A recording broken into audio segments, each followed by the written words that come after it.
गंगा नदी के किनारे एक साधु और उनकी पत्नी रहते थे। साधु विद्वान थे और उनके पास जादुई शक्तियां भी थीं। एक दिन ध्यान में बैठे साधु ने हाथ में बाज की चोंच से छूटकर एक चूहिया गिरी।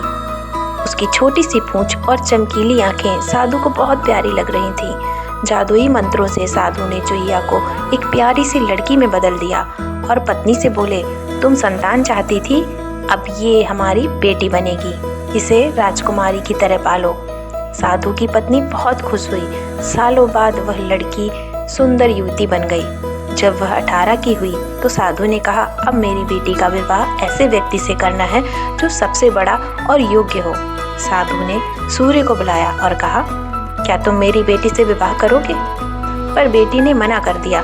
पिताजी, यह तो बहुत गर्म है, इससे बेहतर वर होना चाहिए। सूर्य ने समझाया, बादल मुझसे बड़े हैं, वे मेरी किरणों को भी रोक सकते हैं।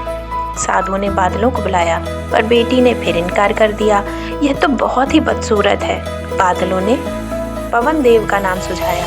साधु ने पवन देव को बुलाया पर बेटी ने कहा, ये कभी नहीं टिकते, मुझे इससे बेहतर वर चाहिए।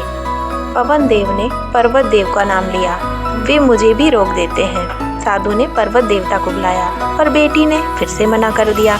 कहा, ये तो बहुत कठोर और ठंडे हैं, मुझे इनसे भी बेहतर वर चाहिए। आखिर पर्वत देवता ने कहा, चूहा मुझसे भी बेहतर है, वह मुझ में बिल बना सकता है। साधु ने चूहे को बुलाया।